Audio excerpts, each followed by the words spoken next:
Hi guys, my name's Hans, welcome to the channel. I'm a property investor in the UK, and in this video we'll be talking about the legal stages of buying a property, or more commonly known as conveyancing. It's a mystery to most people and a cause of a lot of stress in the property buying process, but it really doesn't need to be. It follows a very defined process. And understanding these is really key to make sure you have a really streamlined legal process. Otherwise it can really drag out to the length of your deal. I've seen deals that go on to 3 months, 4 months or even longer, and the longer a deal drags on for, the more likely it is to fall through. So before we dive into the specifics of the legal stages, let's take a moment to review what position we should be in before we start the legals. So let's say you carried out a viewing.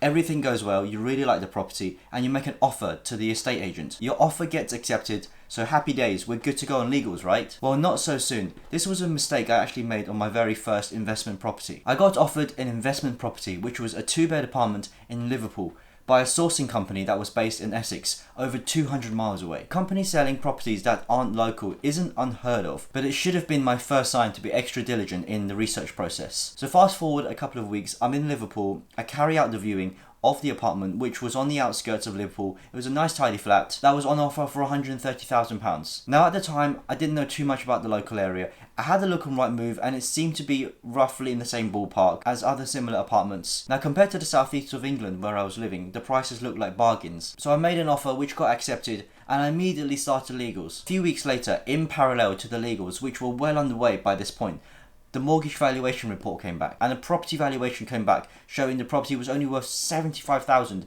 instead of the 130,000.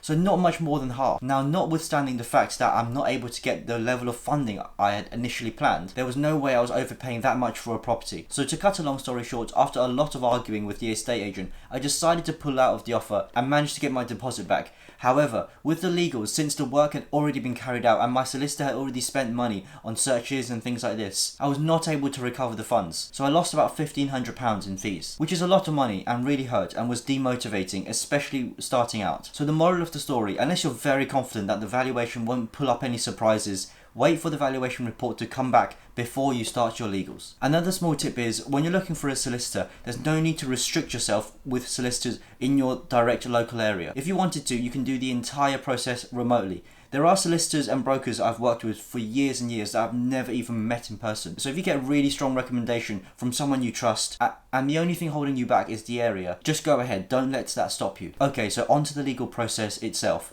The very first stage is when you officially instruct your solicitor, where they provide you the client care letter and you make sure you sign that and return to your solicitor. Now, a point to note here, they'll require your identification documents. So that's your proof of address, latest 3-month bank statements, and a photo ID. Unless you're physically going into the solicitor's office, all of these documents will need to be certified. So usually the post office can do this. It's just one of those boring admin items, but if you don't start this until your solicitor asks for it, it just adds another week or two unnecessarily to the whole process. So what I recommend you do is get all of these done and ready before you make the offer. So as soon as you instruct your solicitor, you can provide all of the documents and really get the ball rolling without having to add more friction to what is already a very complicated process. Typically the certification is good for 3 months, so it's a good window for you to work with. So the second stage is where your solicitor reaches out to the seller solicitor to request contract papers. What you want to do here is not just to maintain a good level of communication with your own solicitor,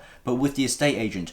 Always keep them in the loop of what's going on. So let them know that your solicitor has already reached out to the seller's solicitors. The better and more cohesive the communication is between all parties, the less likely that there will be unexpected issues that just pop up out of nowhere. And then we proceed to the third stage, where your solicitor carries out the due diligence. So this is checking out the title of the property, searches, the entire whole legal process. So this is where the bulk of the legal work happens. And then the stage after this is raising of inquiries following the due diligence. So this is the part where your solicitor reaches out to the seller solicitor to answer any questions that are still uncertain. And then we have waiting of responses.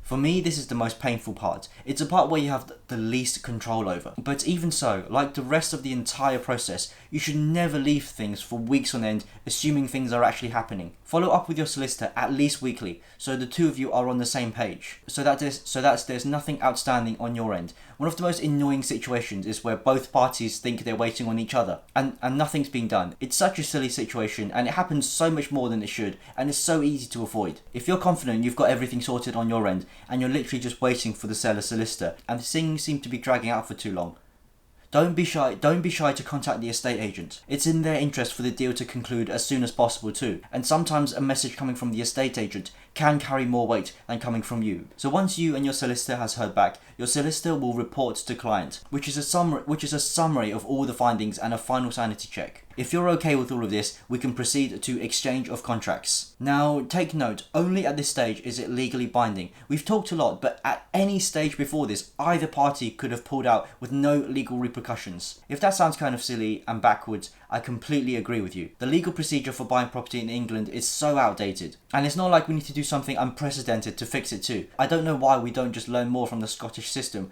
where the seller has to provide the legal packs, and offers are legally binding at a much earlier stage. But that's a conversation for another day. So the only stage after exchange is completion. The vast majority of the time, exchange and completion happen on the very same day. Completion is just where you collect the keys and take physical ownership of the property. There are some situations where you might want to exchange but not complete on the same day. It might be chain related, where you agree to give the seller some time to move out. Or it could be financing, but you want the legal certainty of having carried out exchange of contracts, so then you can split the two. It's totally up to you and the seller. So in terms of the time for the entire legal process, it can vary wildly, but I would say typically it takes 6 to 10 weeks. So what you can do is to help it go as smoothly as possible is to be responsive, have all of your documents ready, and understand each stage of the legal process. Don't just instruct your solicitor, bury your head in the sand for 3 months, expecting an email to come through saying everything's sorted. It doesn't work like that. So don't be shy, follow with your solicitor for updates. So that was the legal process in a nutshell. I hope that was helpful. Subscribe for more.